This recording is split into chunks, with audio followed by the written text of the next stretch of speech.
I'd like to bring up our supporter and committee chairperson of the Mental Health Committee, Senator Carlucci.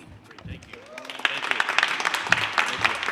Well, good afternoon. I want to thank everyone for being here today for this very important issue, fighting to pass legislation to ban solitary confinement in New York State. We're asking to reform the system, to make sure that we give the tools to the correction officers to protect themselves and to protect our prisoners.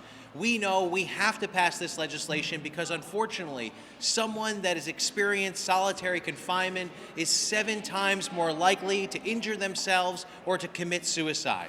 We have a mental health crisis in New York State, in this nation.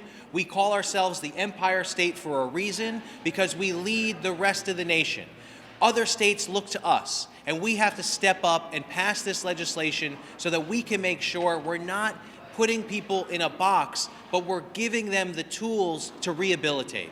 We know that the majority of people that are in our prisons will eventually be released and out on the streets. And we have to make sure that we have every opportunity to rehabilitate and not make the situation worse. If someone is put in solitary confinement, the odds are they're not getting better, they're getting worse. That puts even our corrections officers in a worse position because of violence, because their situation is not getting better.